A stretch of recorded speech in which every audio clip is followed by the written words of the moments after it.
जनपद उधम सिंह नगर के काशीपुर क्षेत्र के ग्राम अजीतपुर में बीते दिनों हुई फायरिंग घटना से जहां एक और क्षेत्र में हड़कंप मचा हुआ है, वहीं पुलिस प्रशासन भी अलर्ट मोड पर आ गया। आपको बता दें, इस मामले को लेकर तरह तरह की बातें क्षेत्र में फैली हुई थी, जिनका स्पष्टीकरण करते हुए डॉक्टर मंजुनाथ टीसी द्वारा पूरा घटनाक्रम बताया गया। देखिए पूरा मामला। ब्यूरो रिपोर्ट, सुरागीलाल न्यूज।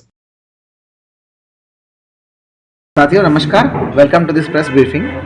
बीते रात हमको आईटीआई थाना क्षेत्र को, आईटीआई के एसएचओ को और स्थानीय पुलिस को एक सूचना मिली कि अजीतपुर गांव में दो पक्षों के बीच में लड़ाई हुई है, जहां पर फायरिंग हुआ है करके। साथियों, इसको लेकर विभिन्न मनगढ़ंत कहानियां जो है कुछ लोगों द्वारा फैलाया जा रहा है। आज मैं इस चीज़ का सही तरीके से आपके सामने रखूंगा। हमारा आईटीआई थाना क्षेत्र में उत्तर प्रदेश के सीमा में एक गाँव पड़ता है अजीतपुर। ये आपको मैं बता दूं, अजीतपुर हमारा आईटीआई थाना का लास्ट गांव है और उत्तर प्रदेश और उत्तराखंड का बॉर्डर है। उस गांव का एक स्पेशलिटी ये है, लगभग 50% हिस्सा उस गांव का रकबा उत्तराखंड में पड़ता है और बाकी मैक्सिमम हिस्सा जो है वो उत्तर प्रदेश में पड़ता है।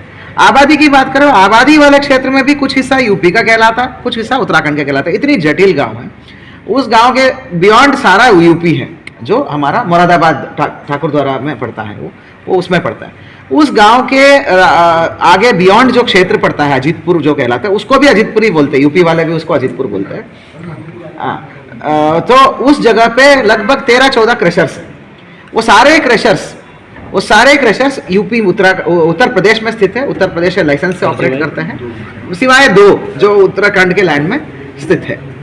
उस अजीतपुर गाँव में जो अगल बगल में एक और गांव पड़ता है गोसीपुरा करके, तो वो भी गोसीपुरा गांव जो है बिल्कुल अजीतपुर गांव के नेक्स्ट गांव पड़ता है। वो डिस्ट्रिक्ट जो है रामपुर में पड़ता है।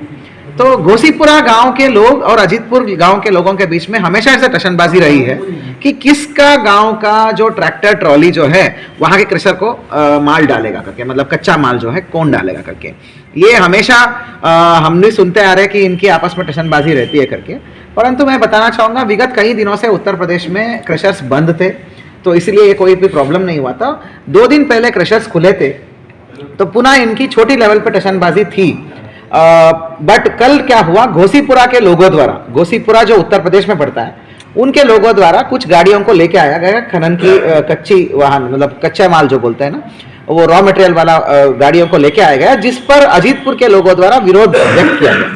उस विरोध जब व्यक्त किया गया है, उस समय जो है मामला वही शांत होना चाहिए था। घोसीपुरा के लोगों को ये देखना चाहिए था, क्योंकि ये कोई भी एक सलूशन नहीं है। तुरंत इन्होंने आक्रामक रूप अपनाते हुए, अजीतपुर के लोगों के ऊपर आक्रामक रूप अपनाते हुए फायरिंग, लाठी डंडों से मारना और बिल्कुल आपराधिक बल प्रयोग करना और भयंकर बल प्रयोग करने पे उतर आए। तो इस प्रकार जो है दोनों तरफ से ये हुआ है। तो तुरंत मौके पर हमारा जो एसएचओ प्रवीण कोश्यारी है, सीओ वंदना है और अभय सिंह एसपी, सभी लोग चले गए थे। मामला यही है। तो तत्काल जो है हमने, जब हम गए थे तब तक सारे फोर्स तो मतलब सारी भीड़ तो तितर बितर हो ही चुकी थी, मात्र अजीतपुर के ही लोग थे वहां पे। तो उसके बाद जो है, क्योंकि वो थाना क्षेत्र हमारा में पड़ता है, अजीतपुर गांव हमारा है, घटनास्थल हमारा है, तो जो है अजीतपुर का जितेंद्र सिंह नाम के व्यक्ति है, उन्होंने आके तहरीर दिया थाना में, विदिन 1 आवर तहरीर दिया। प्रॉम्प्ट रिस्पॉन्स हमने दिया। उधम सिंह नगर जनपद में साथियों मैं बताऊंगा कि फायरिंग को हमारा माफी नहीं करते। There is no tolerance, 0 tolerance policy है हमारा फायरिंग के घटनाओं पे। तो तत्काल हमने जो तहरीर है, तहरीर के आधार पर 307, 120B, बलवा 147, 148, सेक्शन 34, 504, 506 सारे संगीन धाराओं में, जिसका लगभग आजीवन कारावास तक सजा है, उन संगीन धाराओं ने हमने मुकदमा दर्ज कर दिया। कुल 11 नामजद के विरुद्ध जो है FIR पंजीकृत हुआ है। आज जो है अभी शाम तक तत्काल कार्रवाई करते हुए एसएचओ, सीओ और सभी एसपी, सभी टीम जो लगातार कार्रवाई कर रहे थे, दबिशें दी रही थी। कुल मिला के 3 अभियुक्त, नईम, शहादत और मुस्तकीम, 3 लोगों का हमने गिरफ्तारी कर दिया है। शेष सभी लोगों के ऊपर जो है, चौथा भी अरेस्ट हो गया, चौथा आदमी भी एक अरेस्ट हो गया है। कुल बाकी शेष जितने भी लोग हैं, उन सभी के घरों में दबिश दिया जा रहा है। और मैं आपको वादा दिलाता हूं कि सभी लोगों को ऊपर घर में दबिश देंगे और जो है आवश्यकता के अनुसार वारंट लेंगे, इनामी बनाएंगे, कुर्की की कार्रवाई कराएंगे और संपत्ति की ध्वस्तीकरण और संपत्ति की जब्तीकरण की कार्रवाई भी कराएंगे।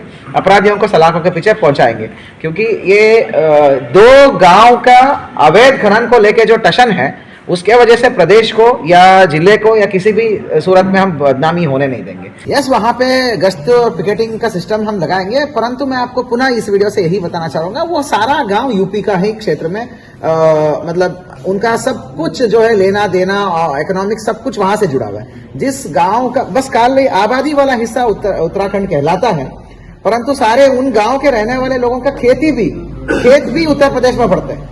मात्र आबादी वाला थोड़ा हिस्सा हमारे पास पड़ता है। जो वो घटना जो हुआ वहां पे हमारे यहाँ पे हुआ, तो इसलिए हमको ज्यादा संवेदनशील होना पड़ता है।